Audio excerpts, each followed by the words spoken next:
Welcome to Come Follow Me Insights by Book of Mormon Central. Today, 3rd Nephi, chapters 20 through 26.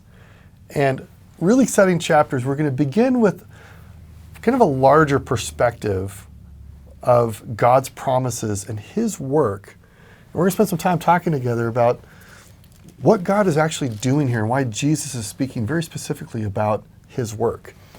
Now, you'll remember last time, Jesus had come down with a set of instructions from the Father, commandments to teach all these certain things about the house of Israel to these Nephites and Lamanites. And he had only gotten partway through that list when he was kind of interrupted and changed plans. And it was a beautiful experience there in 3rd Nephi 17.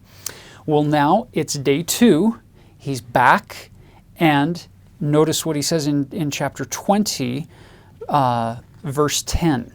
And it came to pass that when they had all given glory unto Jesus, he said unto them, Behold, now I finish the commandment which the Father hath commanded me concerning this people, who are a remnant of the house of Israel. So he's given them the sacrament right before that in chapter 20, and now he says, all right, you're refreshed, you're filled, ready to go. I'm going to finish this commandment, and you need to know about the house of Israel. If you turn over to verse 27, so we're jumping clear forward to chapter 20, verse 27. It says, And after that you were blessed, then fulfilleth the Father the covenant which he made with Abraham, saying, In thy seed shall all the kindreds of the earth be blessed.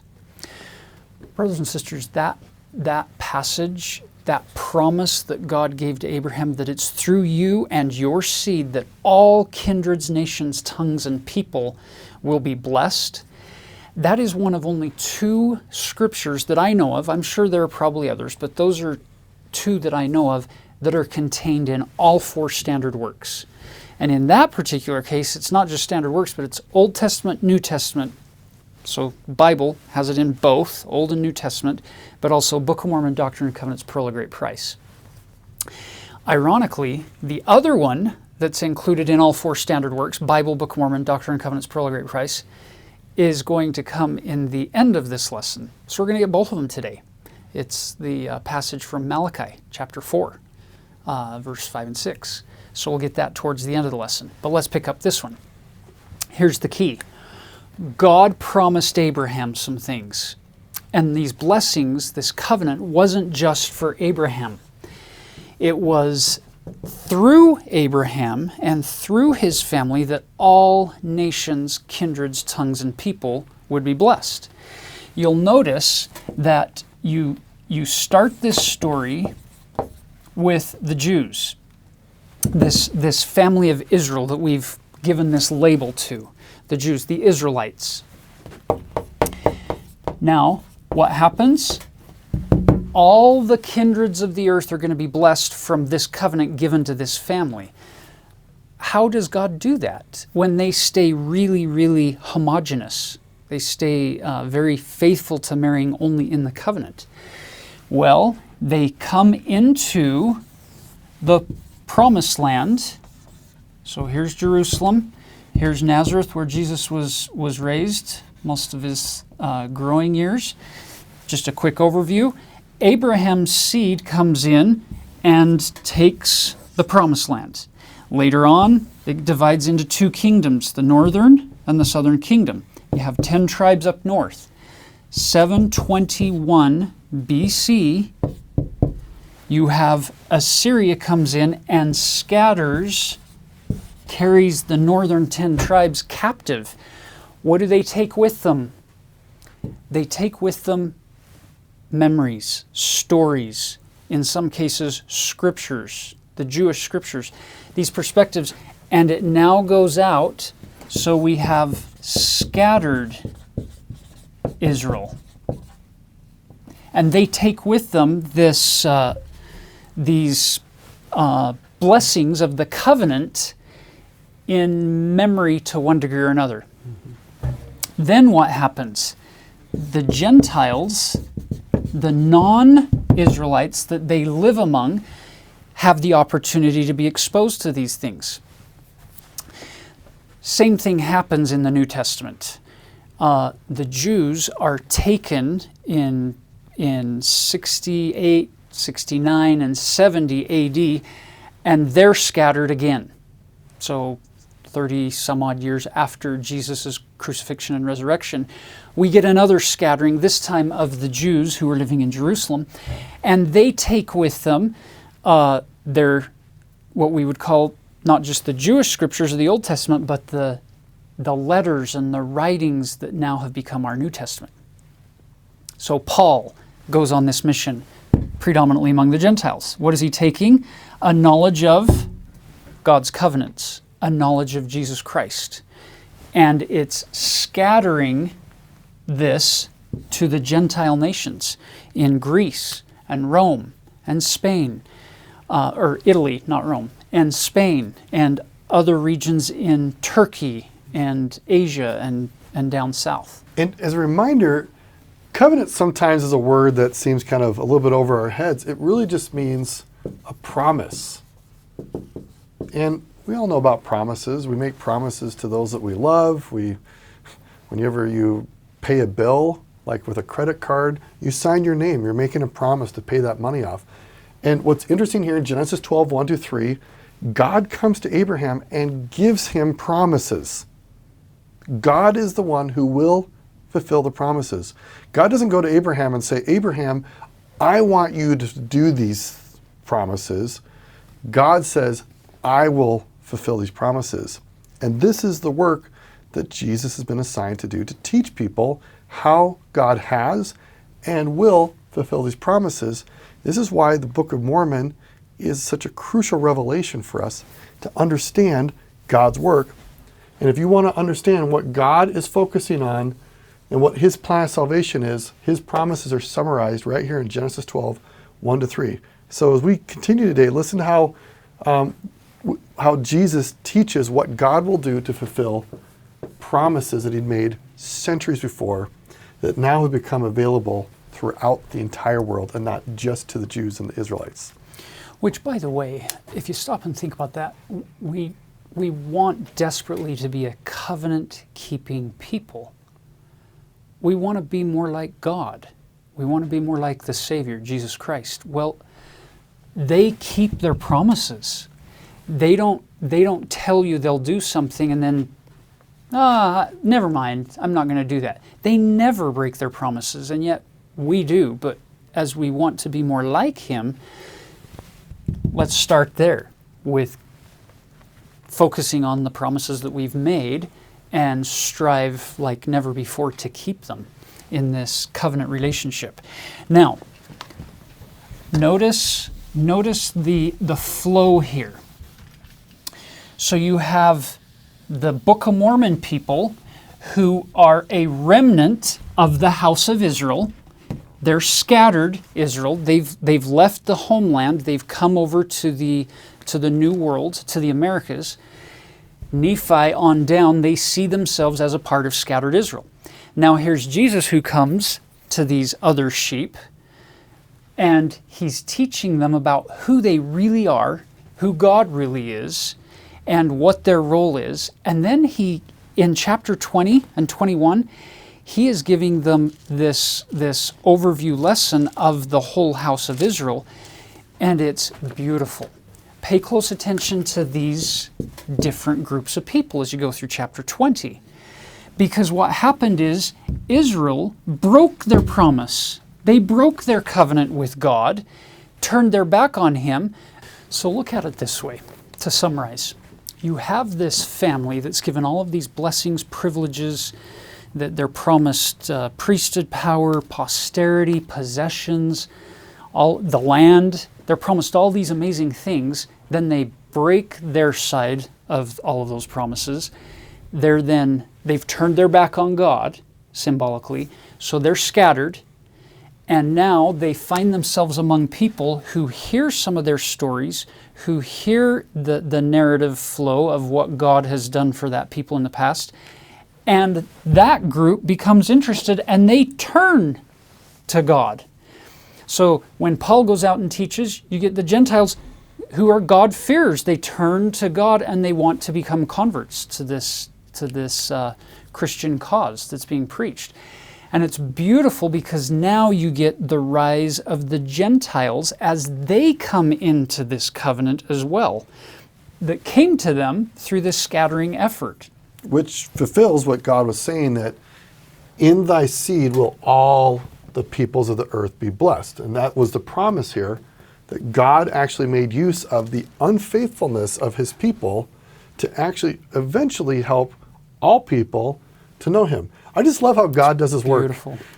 He's able to take what, from our perspective, seems like a failure, or like it's all lost, and he turns it into a part of his plan to move it forward, and in some cases even accelerate it, it seems. We'll throw out one more brief thing. The largest concentration of the word covenant in the Book of Mormon shows up right here. 3 Nephi 20 to 21, throw in 22 as well.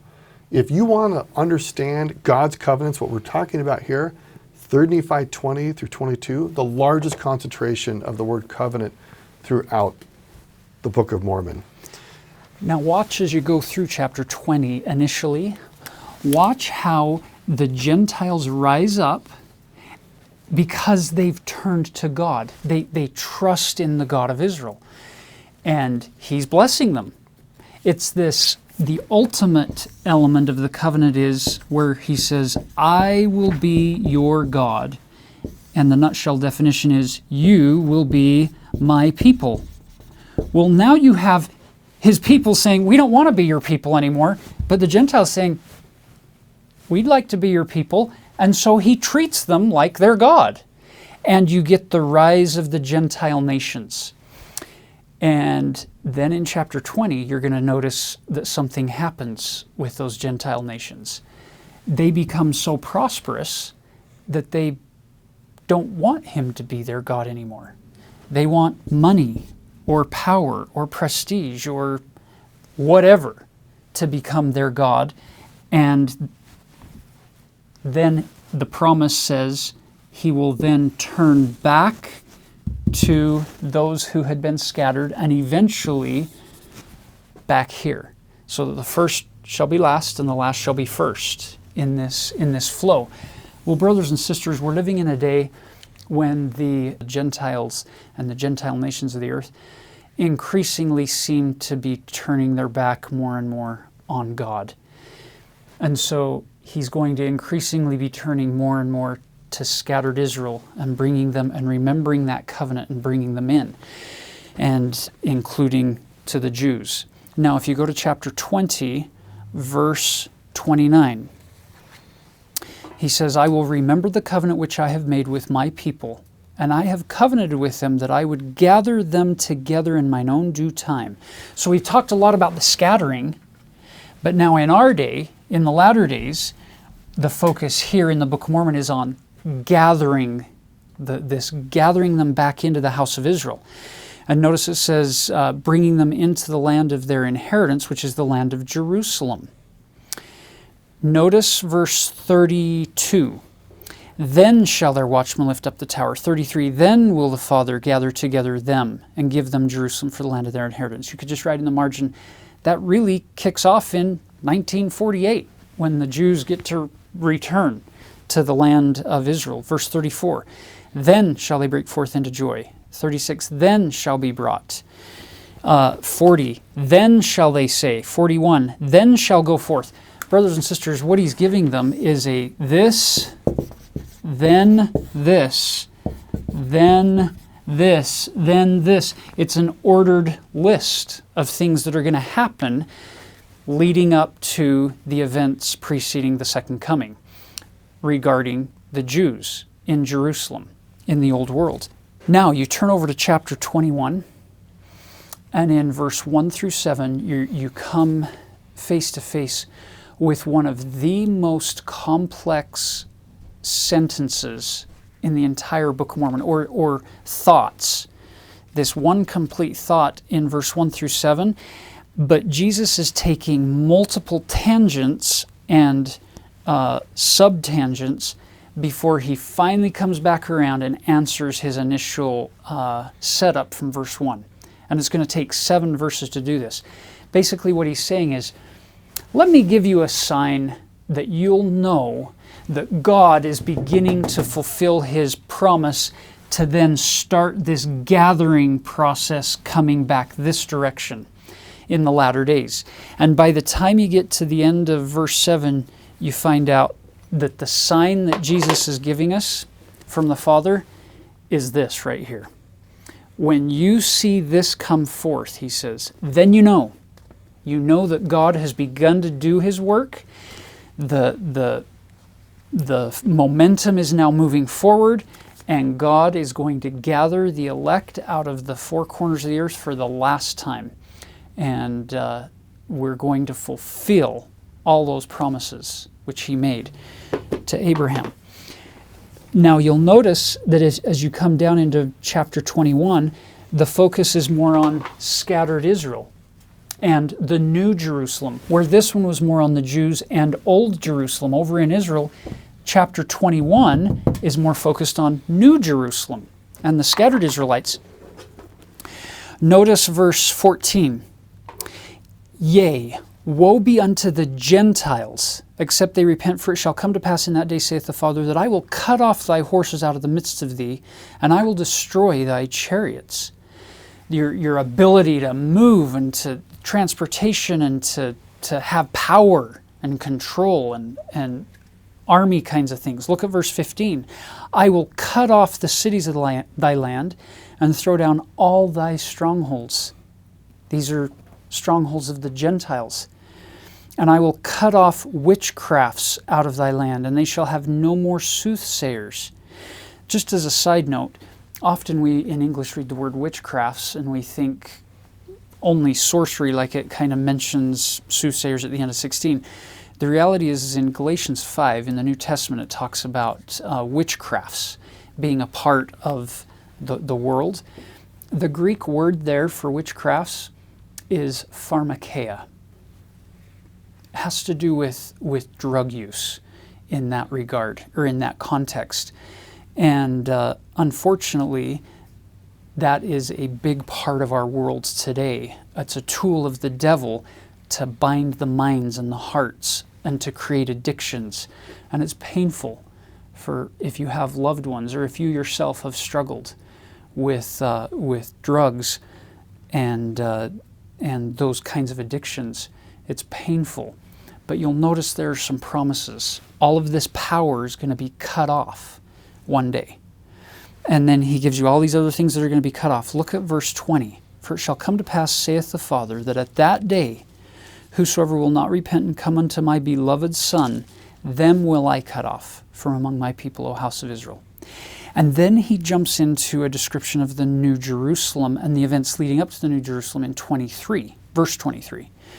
And in verse 24 he says, and then shall they assist my people, who are scattered upon the face of the land, in unto the New Jerusalem. 25, then shall the power of heaven come down among them, and I will be in the midst.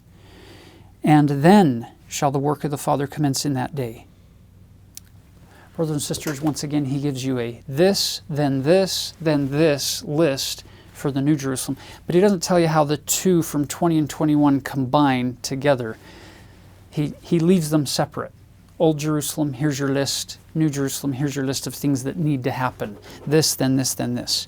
And it's a beautiful progression. What we want to also show here is the beautiful structure that Jesus provides for this speech. So in a previous video with Jack Welch, we talked about a literary pattern called chiasmus, where an idea begins, idea A, B, C, D, and then it repeats itself back. We have something similar going on in the greatest concentration anywhere in the Book of Mormon of the word covenant. There also happens to be a chiasmus that we just went through. And the turning point, well, let me tell you the beginning points. It started off at 3 Nephi, verse 20, verse 10. And it seems to end at 3 Nephi, verse 21. Sorry, chapter 21, verses 28 to 29. And the turning point where the whole focus is 3 Nephi 21, verse 4. Let me read that to you. For it is wisdom in the Father that they should be established in this land and be set up as a free people by the power of the Father, that these things might come forth unto them, unto a remnant of your seed, that the covenant of the Father may be fulfilled, which he hath covenanted with his people, O house of Israel. So all this talking by Jesus is centered around the covenant of the Father, which goes right back to the promises made to Abraham in Genesis 12, and that God has been doing his work with the Jews, scattered Israel, the Gentiles, and back to scattered Israel and the Jews. So as you look at this again, you might say, what is Jesus and God, the Father, trying to communicate to me? And it's that God will always remember his covenants. He will always remember the promises that he has made. And it is his obligation to make them real. And this process that we're seeing, that Tyler's reviewed, is how God is going to make that happen. And again, it's centered, this whole these 2 chapters are centered on God fulfilling his covenants. And that's one of the biggest reveals of why Jesus showed up to the Nephites in the New World, is to reinstate to them, God is entirely trustworthy, fully trustworthy. You can always trust God because he will always remember his covenants and to fulfill them. Now, let's shift focus to what he teaches us regarding how that covenant is even possibly able to be fulfilled throughout time, and it's all rooted and centered in Jesus Christ and his infinite and eternal sacrifice that we call his atonement. Now, in Isaiah, there are a lot of passages in Isaiah that point us to Christ. In the Book of Mormon, the focal point on Christ's atonement could very possibly be summarized in chapter 53, which was used by Abinadi clear back in Mosiah chapter 14.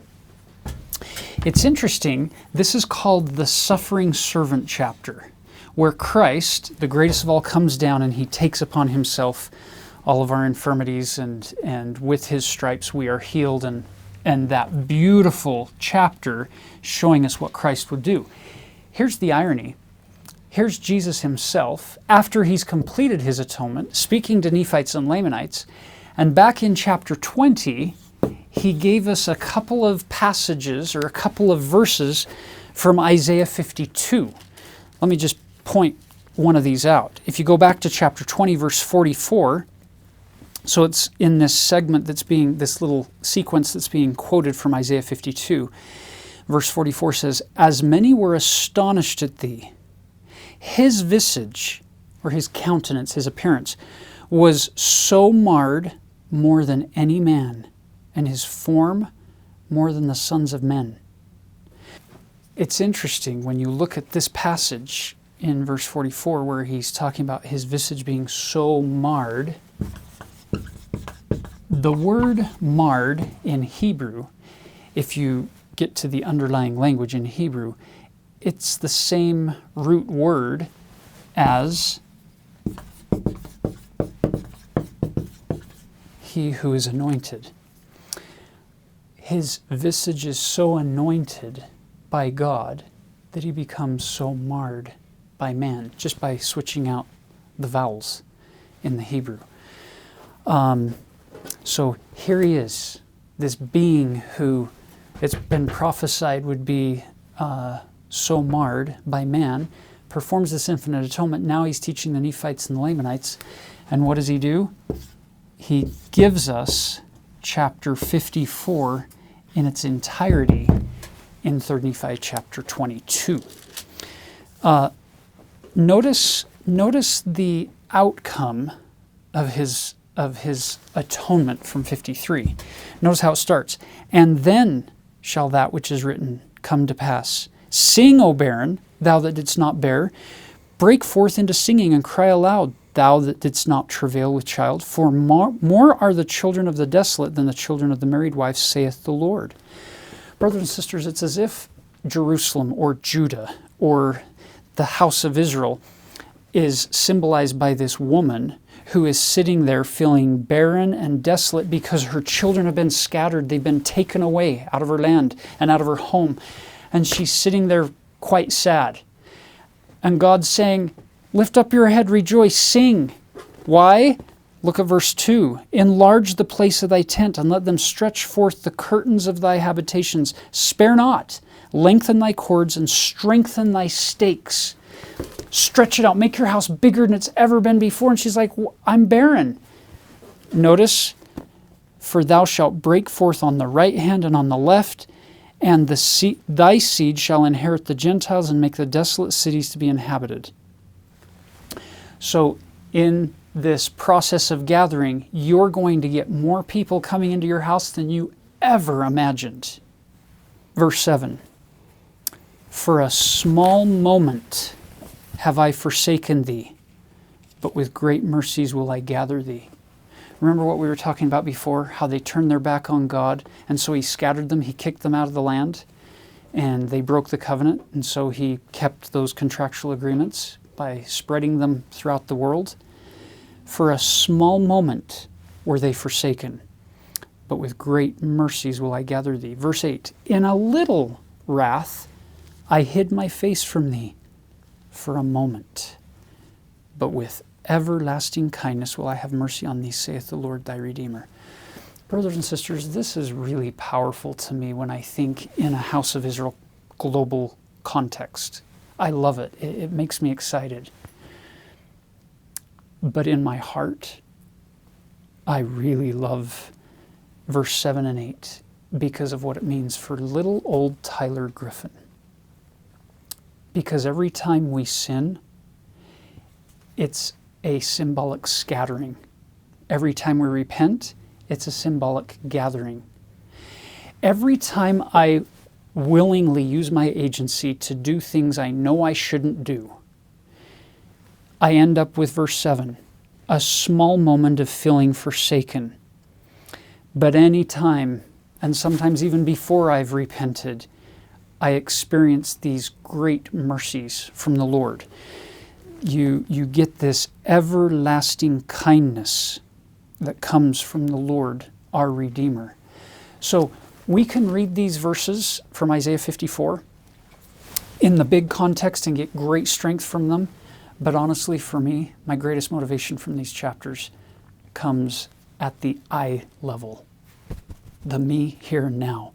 I need to be gathered. I need the mercy and the grace of Jesus Christ. And I love how he continues this on, verse 10. For the mountains shall depart, and the hills be removed, but my kindness shall not depart from thee, neither shall the covenant of my peace be removed, saith the Lord that hath mercy on thee. O thou afflicted, tossed with tempest and not comforted.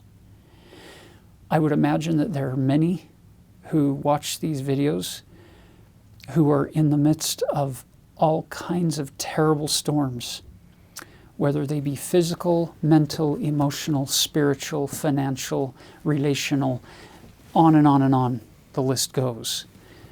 I love the fact that these Isaiah chapters that Jesus is quoting here bring us back to the reality of He is bigger and more powerful than all of those problems combined times a million. He is capable. And notice he says, I will lay thy stones with fair colors and lay the foundations with sapphires. Once again, he doesn't give us any promises on timing here, which means you may have to endure much longer than you think you should through a dark trial or a difficult addiction or struggle.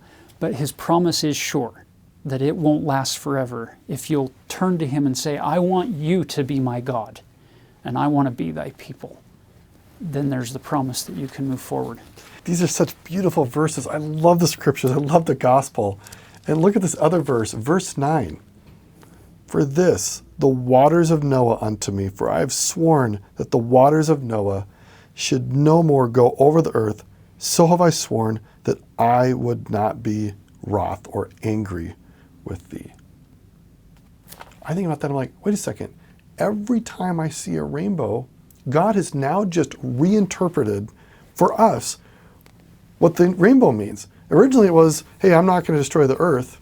He's now telling us, every time you see a rainbow, that is my direct promise to you. I will not be angry with you. You have my covenant of peace. And with tender mercies and loving kindness, I will internally gather you in. That's just incredible. Sure, as Tyler mentioned, every now and then we all make mistakes. But the promise from God is sure that we will have his loving kindness and he will not be angry. And all we need to do is just turn to him. One other, for me, very significant connecting point with these teachings is in verse 13. Because it's not enough for me to have these promises. The real blessing of the Abrahamic covenant is not just for yourself, but it's for your posterity. And we're going to see that again when we get to chapter 25. Look at verse 13. And all thy children shall be taught of the Lord, and great shall be the peace of thy children. I think it's safe to say that the only thing I like more than my own peace and happiness and progress on the covenant path is to see and recognize the progress and the development and the growth of my children along that covenant path. And that promises here, verse 14, in righteousness shalt thou be established. Thou shalt be far from oppression, for thou shalt not fear, and from terror, for shall not come near thee. Brothers and sisters, if you've been terrified of the Lord or fearing punishment that might come because of stupid decisions we've made in life, can I just say, let that go, drop that at the Savior's feet, and say, yes, I have been very, very inappropriate in the way I've used my agency at times, and I desperately need help. And the promise is, he is a God of mercy, and we will taste more fully of that mercy if we stop beating ourselves and each other up because of past mistakes and look more to the gathering, not just the physical gathering of Israel, but the gathering of our own soul unto the God who gave us life. That's what Jesus' whole mission is about, is not to come down here to condemn us, but to come down here to save us. And he's very good at what he does. Now, chapter 23 opens with Jesus saying some very interesting things about Isaiah. So he's quoted Isaiah, we've skipped 53, but then he jumps to the outcome, 54, and these beautiful promises. Then he finishes that, and he says, verse 1, Now behold, I say unto you that ye ought to search these things, yea, a commandment. This isn't a suggestion.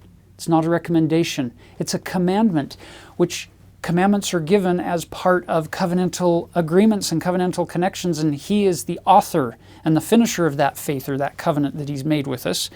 So he's saying, I'm giving you a commandment, that ye search these things diligently, for great are the words of Isaiah. Don't you love learning from the scriptures by not just what they say, but what they don't say? You'll notice he didn't say, a commandment I give unto you to read Isaiah, or a commandment I give unto you to quote occasionally from Isaiah. He said, search these things diligently.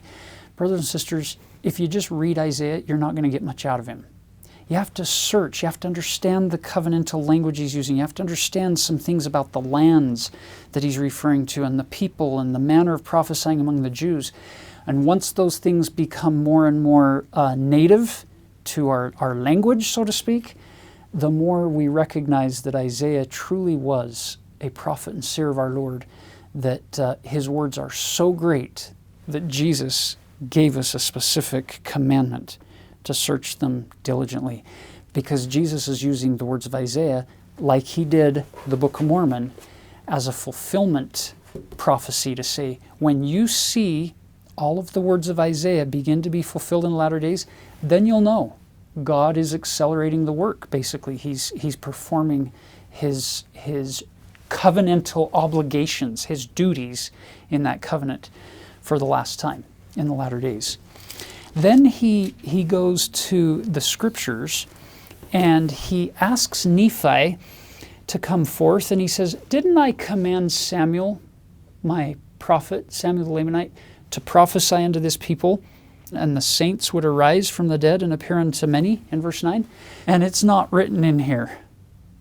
And then he gives a commandment to Nephi, make sure that's written in there. Now, we're not clear. Does that mean that Nephi had already written most of the prophecies of Samuel the Lamanite, but had left out that one particular issue about the graves opening?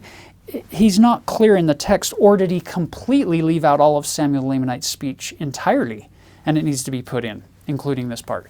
I don't know. And that's less important than the fact that Jesus wanted that particular part of Samuel's prophecies to be included. I think that's important because, once again, it's wonderful to know about the resurrection of Jesus Christ, but the so what part of that is you are going to also be resurrected.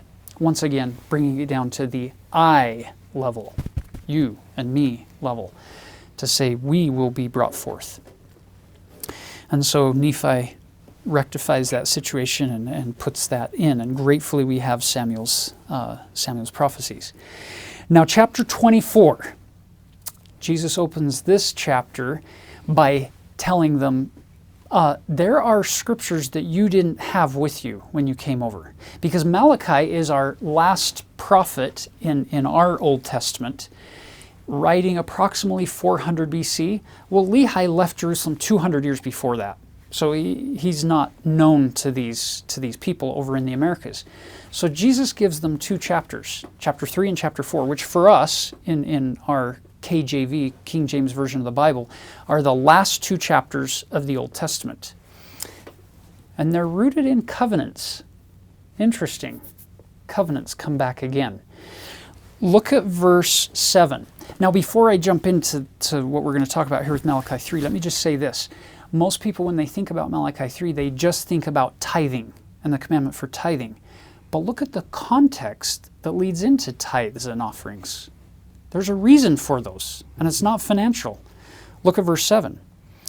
Even from the days of your fathers ye are gone away from mine ordinances, and have not kept them. Return unto me, and I will return unto you, saith the Lord of hosts. But you say, wherein shall we return? So he's saying, you've broken this covenant. You've turned your back on me and you've left me. And he says, return to the covenant, return to me. And he's asking this question, well, how can we return? And then he gives the answer. How do you return to this covenant? Look at verse 8. Will a man rob God? Yet ye have robbed me. But ye say, wherein have we robbed thee? The answer, in tithes and offerings. Now that's odd. They've broken a covenant and they need to return to the covenant. How do they return? He says, through tithes and offerings. Brothers and sisters, let me share a little parable with you to teach this principle. This is my favorite non-scriptural parable of all time. I love this. It was told by Elder James E. Talmage clear back in the early 1900s, and I'm going to modify it slightly. I'm going to take some license and tell the story just slightly different than how he did in General Conference many, many years ago. It's called The Parable of the Grateful Cat. You ready? Just a made-up story to teach a principle. Once upon a time, there was a naturalist lived out in the woods in a cabin.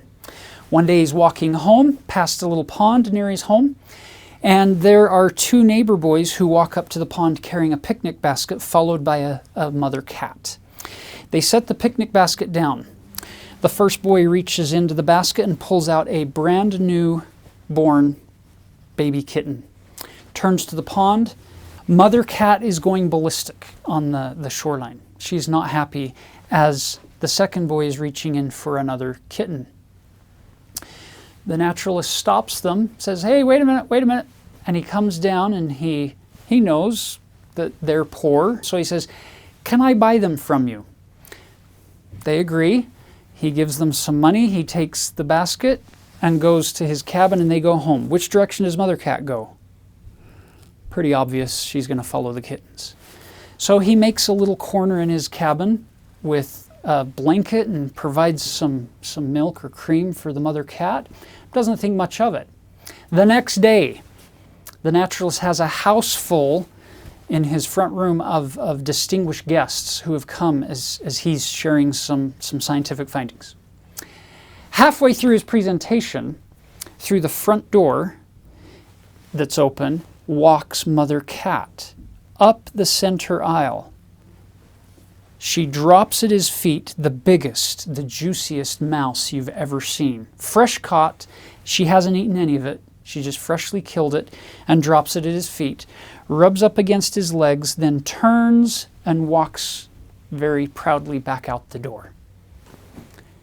There's the parable as told by Elder Talmage in General Conference, with a few minor modifications. Brothers and sisters, what just happened? Is the naturalist standing there thinking to himself, "Oh, a mouse, freshly caught, just what I wanted"? The mouse means absolutely nothing to the naturalist, but the mouse meant a great deal to the cat. And he recognized the sacrifice that was made. She gave up something that would have meant a great deal to her as an expression in a cat's way of expressing gratitude for what had been done to save her young. She's now dropping a thank you gift at his feet. Because in her mind, what could a living organism want more than a freshly caught mouse? When in reality, it's just going to cause him more work. Now, brothers and sisters, let's be clear. When I go to the servants of the Lord and I drop tithes and offerings at their feet, when I put that there and then walk away, don't think for a minute that God up in heaven is rubbing his hands together saying, "Oh, look at all this money that's coming in today. It's a fast Sunday. Look at all these donations and tithing offerings. Think of all the things I can do with it."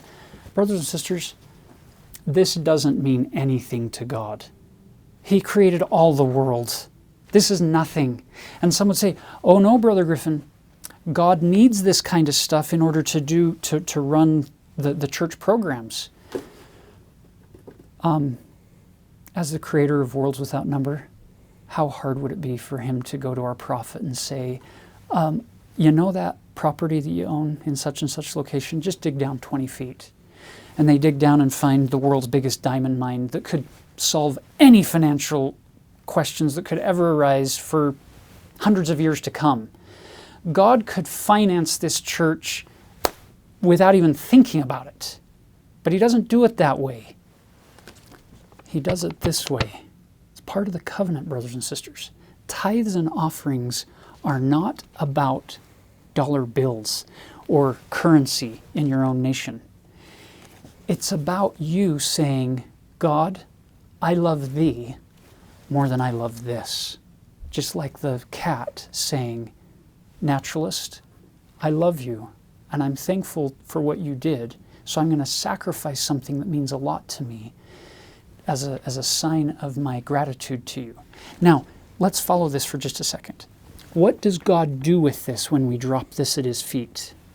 Because unlike a mouse at a naturalist's feet, God can actually do things with this. He takes our, once again, mortal offering and he turns it into some things that become eternal. He builds temples. He prints scriptures. He publishes General Conference. He provides means for the general authorities to run the programs of the church worldwide. He provides a missionary program. All of these things that he doesn't need in order to be saved. He's already saved. But they help us on our journey to become more like him. Elder Talmage finished his parable, and he said, our need to sacrifice for God or give things to God is incalculably greater than his need for our service to him. God doesn't need us to serve him, but we desperately need to serve Him as a sign that we're returning unto Him. And one means that He has done that is through tithes and offerings. Brothers and sisters, there are some of you who are thinking to yourself, I can't afford to pay tithing. Can I just say, we're talking about the God of the universe, holding worlds without number in His hand. It's a serious test of faith, a leap into the darkness for some of you. But if you make it, His promises are sure that He, the God of the universe, combined with your faith and your diligence, turning to Him in that act of faith, is going to be able to do more with 9/10 of your income than you, without His help, are going to be able to do with all of your income reserved for yourself. And how that works, I don't know. But I have proven this over and over and over again. My wife and I, in our marriage, and before that even in my life. Look at the promise. Verse 10, bring ye all the tithes into the storehouse, that there may be meat in mine house, and prove me now herewith, saith the Lord of hosts, if I will not open you the windows of heaven, and pour you out a blessing, that there shall not be room enough to receive it. This is one of those principles of the gospel, brothers and sisters, that we could preach forever, and it won't do nearly as good as you living it, putting God to a test, and see what happens. Here, twice in one lesson, there's two references to Noah. This phrase, the windows of heaven, it doesn't show up a lot in scriptures, but when it does, the first time in the Book of Mormon, in the Old Testament, is when God opened the windows of heaven and flooded the earth. Flooded it. And that's the reference he's talking about here, is like, go ahead and test me. Pay your tithing, pay your offerings, and see if I won't basically flood your life like I did in the time of Noah. And let me just share a very brief story. Once when I was in grad school, I was under serious financial distress, and I prayed to God, like, your promises were, if I paid my tithe and offerings, that you would take care of me. And God sent a literal flood. Literally. I lived in a small basement studio apartment, and one night a massive thunderstorm flooded my apartment. And the landlord gave me 3 months of free rent because of that, which allowed me to survive. And I just think, Lord, I really wanted the flood of your blessings, but I didn't need a literal flood. But He just has a good sense of humor. And I think it's important for us to acknowledge the fact that sometimes we as human beings put an unreasonable expectation on God, that if I pay this, then somehow I'm going to become rich. That's not His promise. He'll open the windows of heaven and pour out blessings upon you. It may be financial in nature, but it will probably be spiritual for sure, along with a variety of other ways that might be related to health or peace of mind, or opportunities for different employment or a move. Different opportunities will come as we put our trust in Him. It really is that simple. He says, I'll be your God. Just be my people. And if you'll treat me like a God, I'll treat you like my people. And I know how to take care of my people. But I also know how to try my people. And I know how to prove them by giving them tests. So don't assume that just because you pay your tithing, all of a sudden life's going to get easy. It'll still be a test. Now, chapter 25, he takes us into Malachi 4, the last chapter. And this is one of those other passages that is included in all 4 standard works.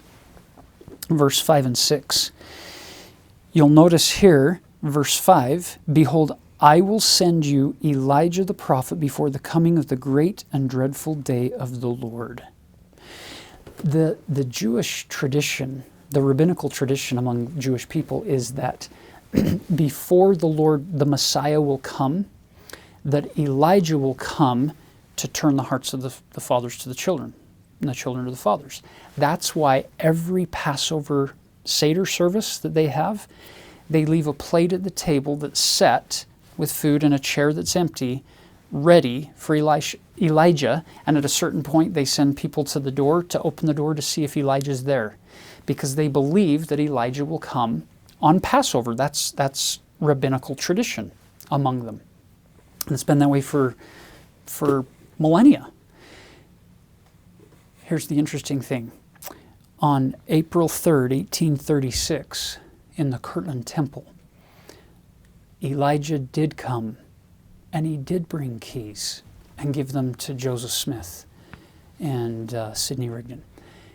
At the dedication of the Kirtland Temple, you had all of these heavenly ministrations and these keys being passed. Guess what the calendar would have shown you on April 3rd, 1836, if you flipped and looked at a Gregorian calendar? Guess what event was also taking place on April 3rd that year? Yep, it was the first full moon after the spring equinox that year, which is Passover. Elijah did come on Passover, and he did bring keys. What are the keys? Look at verse 6. He shall turn the heart of the fathers to the children, and the heart of the children to their fathers, lest I come and smite the earth with a curse. Brothers and sisters, if you look carefully at this, he says, I'm going to turn the hearts of the fathers to the children, and the hearts of the children to the fathers. Here's the question. Where are you in verse 6? Our knee-jerk response, the younger we are when we read this, is to see ourselves here. And it's all about genealogy. It's all about family history work. It's all about looking to the past, to our fathers, and doing temple work for them and providing means whereby they can find salvation through the atonement of Christ. The older you get, the more you realize, oh, wait, this goes both directions. He's also turning the hearts of the fathers to their posterity, to their children. Just throwing this out here.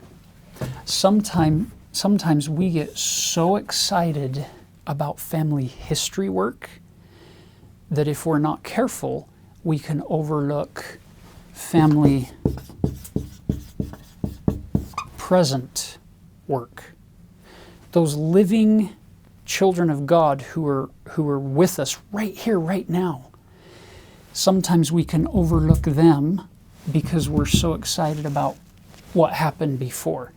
And I would just throw out here that one of the amazing things about the gospel of Jesus Christ is its ability to give us this eternal perspective that also included in these keys, binding of the generations, is this notion of family future work, so to speak. So here you are as an individual,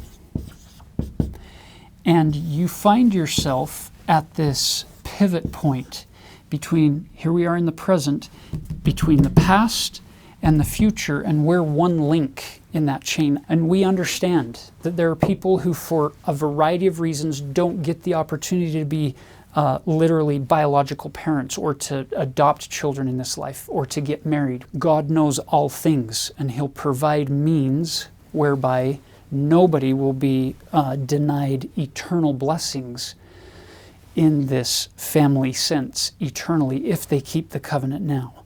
For some of you out there watching, that's part of your test of mortality, is how to move forward without this kind of a scenario. Now let's go back to this example. A husband and a wife, there are family history obligations, there are family present obligations, but there are also family future blessings and promises that are given. And I love the fact that Jesus, we learn in the New Testament that Jesus did all these things for our sake. Well, brothers and sisters, if I stop living my life just for me, but I start turning in all directions. I turn to my family history, and I try to learn their stories and learn from them as I try to engage more fully with the family that I have right now around me. And as I think through, wait a minute, things that I do today could actually have an effect on my posterity down the road. There's power in that. The spirit of Elijah doesn't just permeate family history work, which it does. And some of you have experienced that, where it gets a hold of you and it won't let go. And it's beautiful and it's wonderful.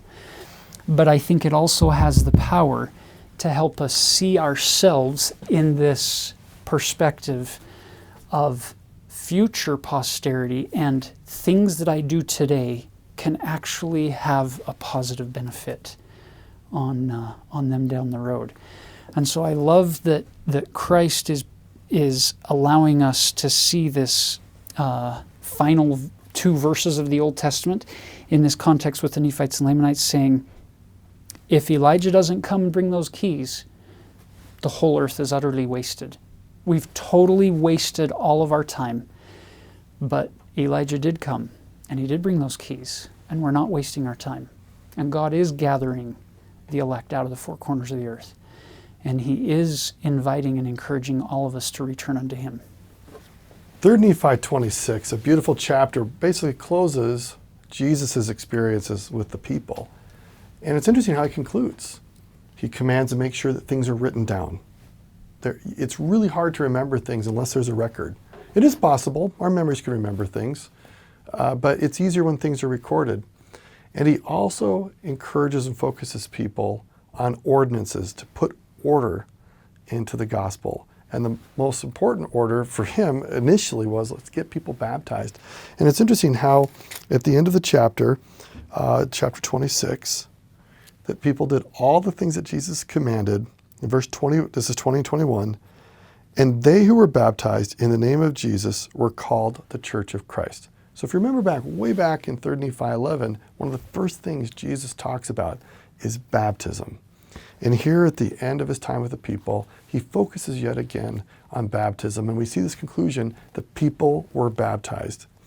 Now, at this point, many of us have been baptized. The sacrament is the renewal of that ceremony. And we do that in the name of Christ. And it invites us to remember on a daily or a weekly basis that we are covenanted to God, that we are loyal to him. And all the promises we've been talking about, they're all live. They're all there for us. And as we choose to turn to God through baptism and the weekly partaking of the sacrament, those promises become real in our lives. And this is one of the major reasons why Jesus showed up, is to institute and remind us that God's promises are alive and well for us. We love you. We appreciate who you are. May the Lord's blessings be upon you.